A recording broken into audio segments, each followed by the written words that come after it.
Hi, it's Johara. Welcome back to my channel where I talk about stereotypes and asexuality, aromantic, all LGBTQ whenever I come up with a video idea for it. But I've only made one video so far and it was just my introduction. And for this channel I will be talking about mostly asexuality and aromantic. But I'll also be doing a lot of. I also have a series I'm gonna plan uh, called debunking stereotypes, and I'll also be talking about uh, feminism because I am a hardcore feminist myself. I can't speak. um, and I'm really excited to be able to do this and talk about what I believe because I've always kind of fought for what I believe in, and I've never been good at if someone does something that I'm a very passionate person and I find it very hard to hold my tongue, especially in certain situations. So here I can just speak freely about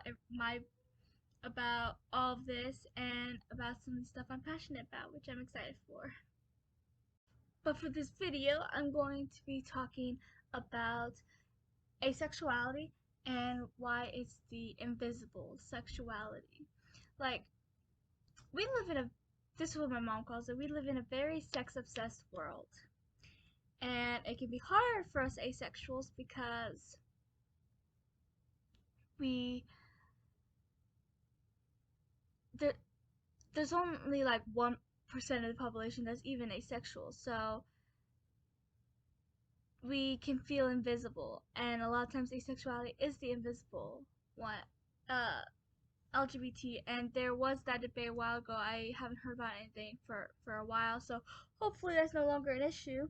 But how they were saying asexuals aren't part of the LGBTQ, and there were even people saying that A stands for ally. No, thank you. Um, just because you're an ally does not. That's kind of narcissistic of you. Just because you're an ally doesn't mean you're a part of the LGBTQ. It just means you support us, but trying to insert yourself into our community means you're not really an ally. That's just my opinion. I don't know if anyone else sees it that way, but that's how I see it. Um, A stands for asexual, aromantic, and agender. And a discussion. And asexuals and aromantics are kind of the forgotten part of the community. I mean, up until the last couple of years, I haven't even really. I've only known I was asexual for the last couple of years because I didn't even know that was a term because it was my sister's actually the first one of my sisters. She's a year younger than me, and we were talking one day. I don't even remember how we got to this conversation, but I guess we were talking about dating or something. I guess, because she's been with the same guy since she was in high school, since she was like 15. And me, I've never really had a relationship. Um, but I I do like girls. It's just I've never been in a relationship, and so my sister said maybe you're asexual, and it was the first time I heard that term, but I ended up doing a lot of research because I was like, but after she explained it what it was, even before I started doing research about it myself, something clicked. It's like something made sense because I know some people felt pressured to. I know some asexuals at one point or another when they were first discovering that they're asexual felt pressured to have sex or to see what the big deal is or to just they feel like it's a rite of passage or something. I was never like that. This was only a couple years ago. I would have been 20. I'm 22 now. So I was 20 and maybe 19. But either way, I was one of the ages, and I was like 19 or 20, and I was like, I've never had sex. I've never wanted to have sex. It's just never been, and I mean, the mere thought of me, I was always disgusted by it, but I didn't know there was a term for it because until the last couple of years, no one, no one really used that term, at least not in circles I ran in, and I feel like it's a lot that way for a lot of people because a lot of people didn't know what asexual was, and a lot of people still don't know what asexual is. And um, but when she explained what asexual is, something just clicked inside me because I was like, that would explain why I have no desire to have sex. I mean, even people who haven't yet at least have that desire or want to try it. I didn't. And one thing that steered me away from relationships was that because what if they expect that? Because I've always been one of those people, I've never been a follower. I wouldn't necessarily call myself a leader, but I've never been one to go under peer pressure. And if I don't want to do something, I'm not going to do it. Not to please anybody, because all I care about is pleasing myself. Okay, that's not true. I do tend to please people, so I've been told that I'm always there for everybody else, but I never tell anyone else when I have problems. I still don't think that's true, but you know. But in cases like this, when it's about me, when it's about my body, my feelings, my comfortability, I won't do something that will make myself uncomfortable for somebody else. It's just not who I am. It never has been. So I steered away from relationships because I was like,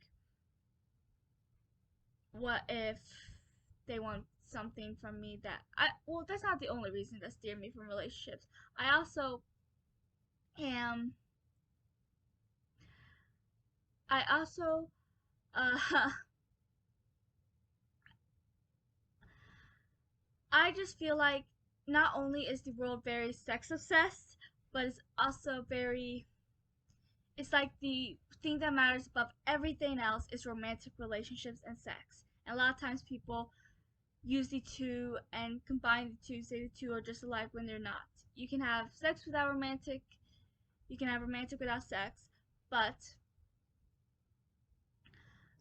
I just feel like the world focuses too much on romantic relationships when friendships and family are even more important to me than romantic relationships. Um, Kind of recently, I've been kind of thinking about my sexuality again. Cause I've always known I like girls.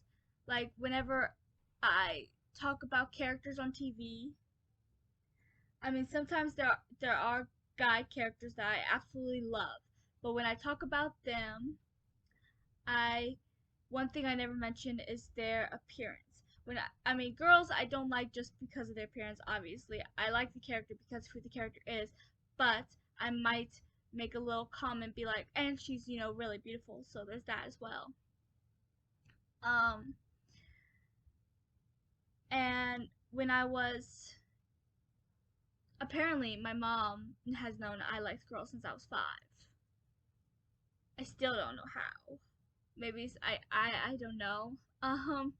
But my best friend, who is bisexual, we met when I was 13. She was 10 months older than me. She would have been about 14.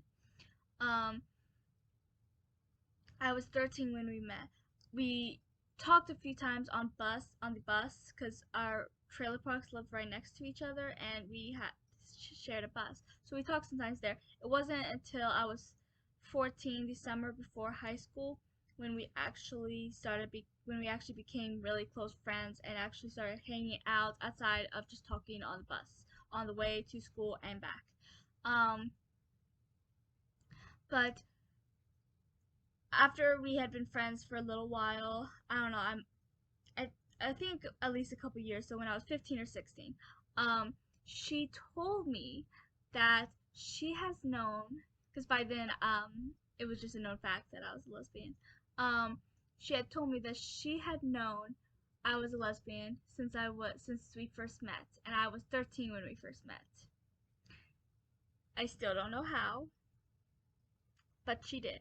Apparently, I was just obvious about me, which is funny because she's the only person I know that I've actually, besides my mom, but she's known me my entire life, so that's different.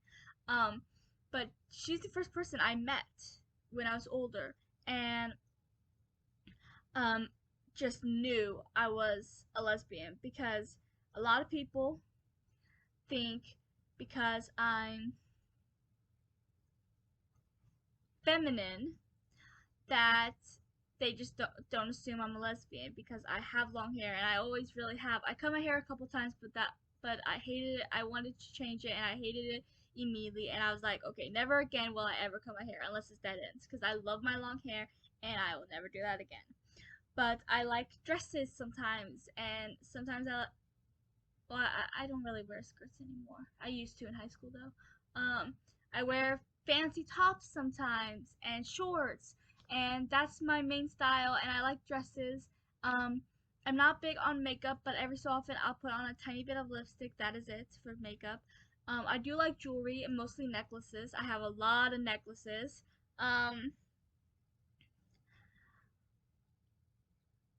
but I mean, I've been told that I don't look like a lesbian because apparently having long hair and dressing feminine is a clue that you're straight, which is bogus. That's actually gonna, I'm not gonna get too much into that because that's actually gonna be the first video I do with my debunking stereotypes series I have coming out on my channel. Um, about because that's probably the stereotype that irks me the most. How you can't how lesbians are seen to be short hair, maybe butch, wearing baggy clothes, manly clothes, being and I'm just like, no, no. I'm pretty feminine and I like girls. Just because I'm feminine doesn't mean I have to like boys. And it's just I hate it. But like I said, I'm not gonna get too much into it because I have a whole video planned for just that topic. Anyways, I lost track of what I was saying. um But yeah, so she has known that I liked girls, my since we met, and my best friend. And then my mom has known since I was 5. Um, but and then my sister is the first person that said that I was asexual, and then I told my mom because we were helping my mom with something, so I told her first. Then I told my best friend, who told her sister, and they were both like, we're not even surprised. I don't know if they um had thought about it before and just didn't want to tell me until I was ready to know or something. I don't remember what my best friend said, but apparently they both weren't even surprised that this is something I might be because it's just I guess if you know me, you just know that that's just something I've never been. So, yeah. But lately I've been contemplating my sexuality again. I know I'm asexual and I know I like girls. But okay, so for those of you that do not know, asexual and aromantic are both a spectrum. Um the only thing I'm still doing research on aromantic because I think I might be on that spectrum as well. Like there are ace lesbians because even yes, aromantic means because aromantic means little to no romantic attraction. And I know I like girls. I always have. But I am also really I'm also single and I'm don't ever just go out there looking for a relationship or anything. So I think I have so I think I'm on the aromantic spectrum. Um, with asexuality, that's the one I really know because I did a lot of research for it, which I have started doing research about aromantic, which I plan to keep doing. But the asexual spectrum,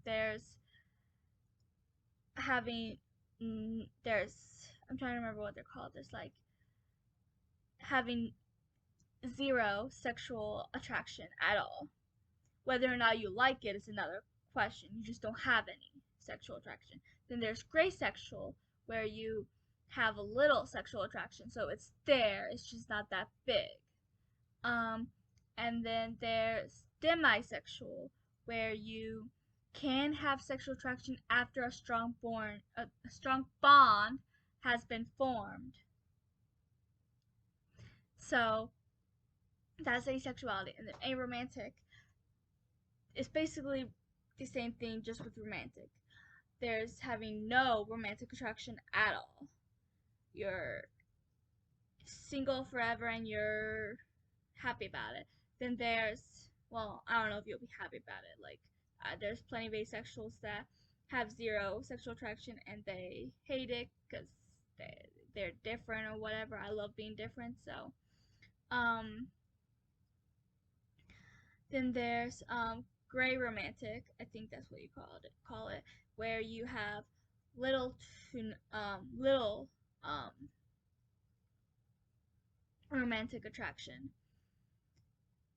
Um, which I'm thinking is where I'm at for that. And then there's demi-romantic, where you can have romantic feelings for someone after a strong bond has been formed. Um, so I know I'm asexual. I've had a couple years to come to terms with that. It hasn't taken the whole couple years to. I mean, I came to terms with it within a year at least. Um, and then I know I like girls. And for a while there, I was calling myself an asexual homoromantic. Um, and that felt right. And quite recently, I don't remember how I got to this topic or how I even started considering this, but I was talking to my mom, and I think I was just talking about asexuality and aromantic as a whole, and then I explained how I've been thinking that I might be an aro ace lesbian because um I do like girls. I know that much. I always have. And I mean, I always imagine myself getting married, and yes, to a girl. Um, but with little romantic attraction, that may or may not happen. The one thing I do know is that whether or not I get married, whether or not I have some great love story, which, I mean, honestly, being aromantic actually kind of makes sense because I've always been one to say how romantic relationships are overrated. Not very many people think that, and even the ones that do, I don't really hear anyone say it at least. Um, but they are. I mean, everyone talks as if romantic relationships are everything, how it's the most important thing, and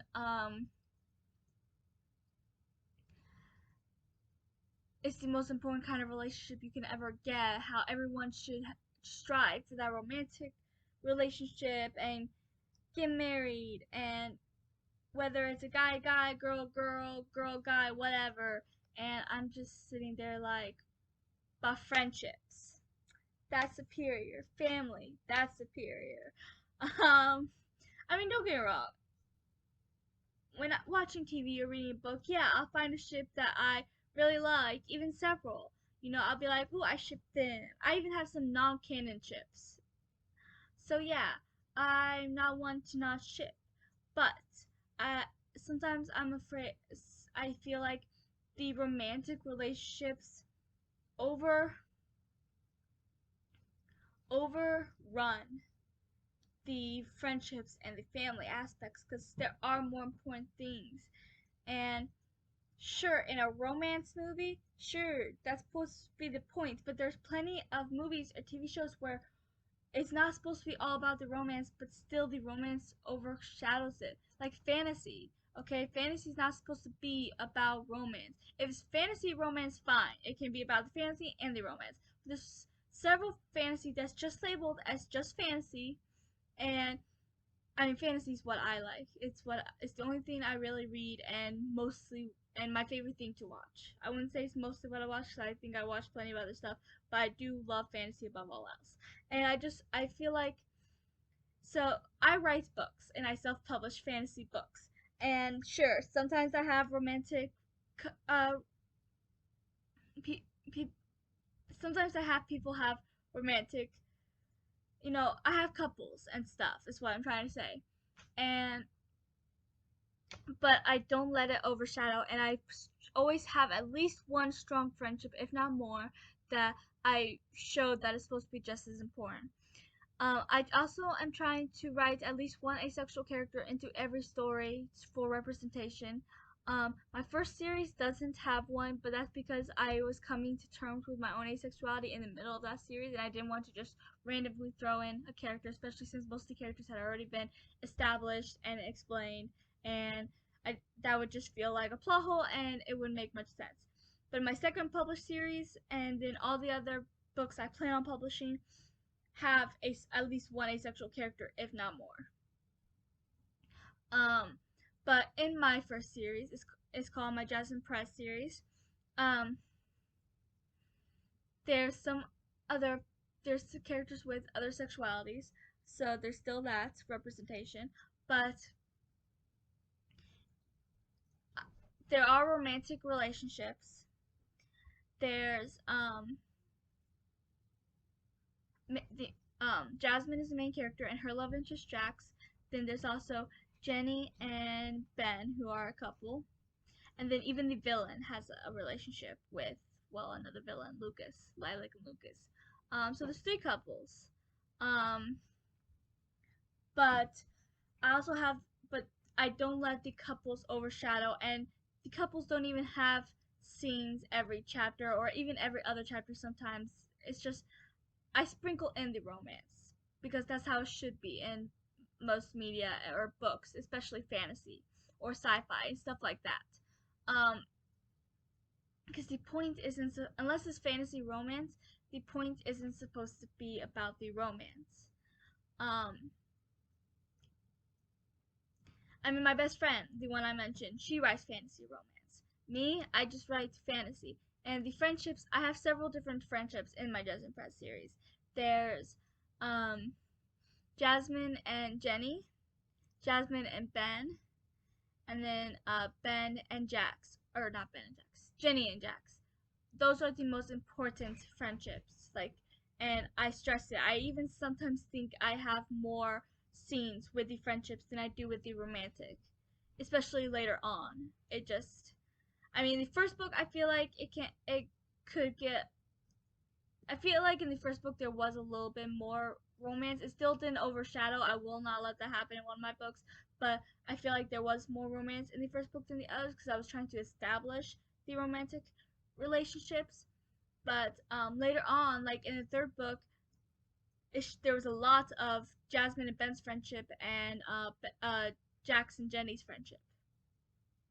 Because I needed, because that's very important to me. I even have a story planned that it doesn't have any romantic, just nothing. No romantic relationships. Um, just a powerful friendship. And one of my stories I'm currently working on, there was going to be a romantic relationship between the two main characters, but I'm honestly considering just put it. I mean, it wasn't going to overshadow the story like I explained, but I don't think it's necessary. I think the story can still be the story without the romantic.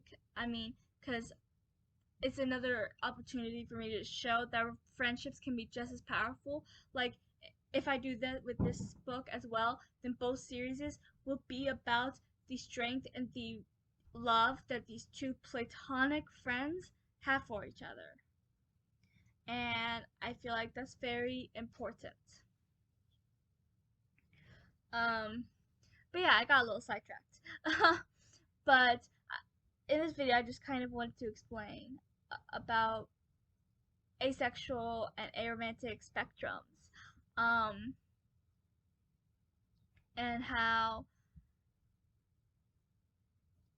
I am thinking about my own sexuality again, because I feel, I don't know, like, I mean, I don't know if I'll ever get married, and honestly, I'm happy being single. Yes, I do have that little attraction to women, and maybe someday I will find someone who I want to spend my life with, but I am only 22, and so I have plenty of time for that, if that is what I want someday in the future. And maybe I'll even get married someday in the future. But honestly, right now, I'm happy being single. And I love being, I have a pretty big size bed, and I sleep in the middle, and I love sleeping in the middle. And I have this apartment to myself. Yes, I live downstairs from my mom and my siblings and my dad because he's moving in. Um, but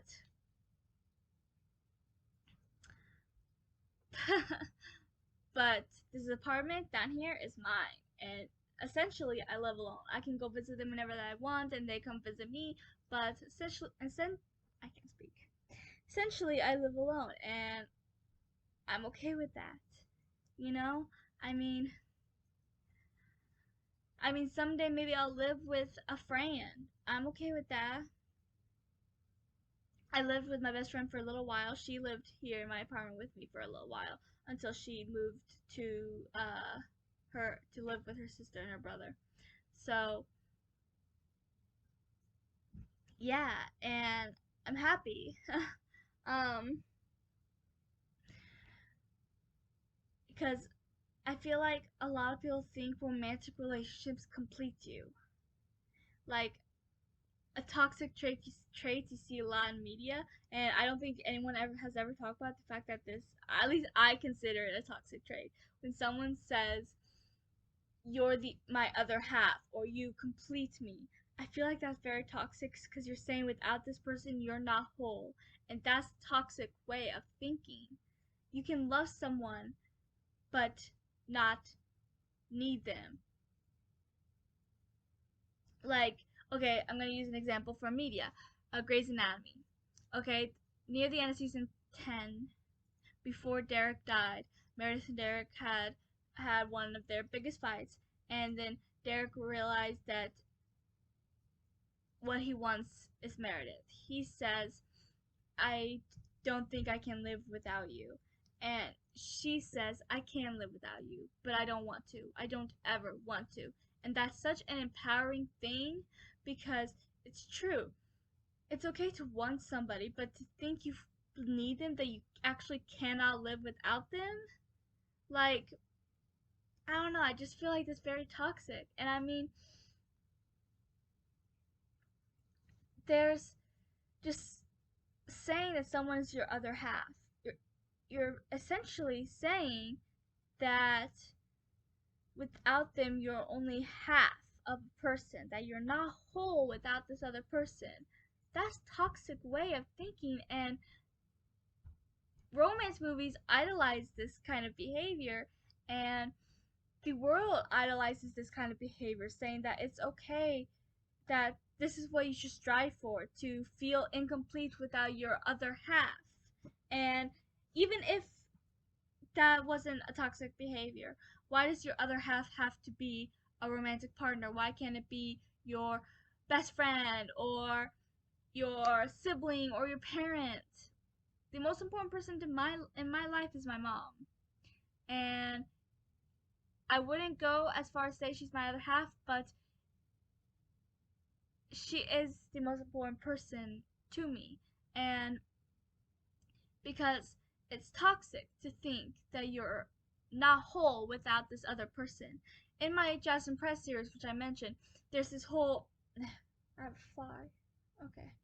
Um there's this whole storyline in book 3 where Jasmine ends up seeing her dead nanny her dead childhood nanny who had essentially raised her because her dad neglected her mom had abandoned her. All she really had growing up was Alice, and she ends up finding Alice's ghost, finding out that Alice never crossed over, her spirit always stayed on the earthly plane, this and that. And there's this whole storyline where they talk about soulmates, and it's and they talk about soulmates, and they talk about how um your soulmate, the soul that calls to yours, isn't necessarily a romantic love interest. It's so it's just the person you love most in the world, alive or dead. That is your soulmate, and that's whose soul calls to yours. And I and I was very happy with that because I feel like that's true too. Like, your soulmate doesn't have to be a romantic partner. And in here, Jasmine and Alice were each other's soulmates because they loved each other more than they love anyone else ever. And as much as Jasmine loves Jax or her two best friends, Jenny and Ben, she will never love anyone as much as she loved Alice. And Alice, even though she had a girlfriend back home and had a sister that she loved, the person she loved most in the world was Jasmine, who was like a daughter to her. And I feel like that is very important and underutilized. And this video has gone very off topic. um, but yeah, that's essentially what I'm trying to explain. But so I'm still trying to figure out my sexuality a little bit, and so please like and subscribe and comment what you think, what your sexuality is, and what of the points I made on this video that you agree on, and I'll talk to you guys later.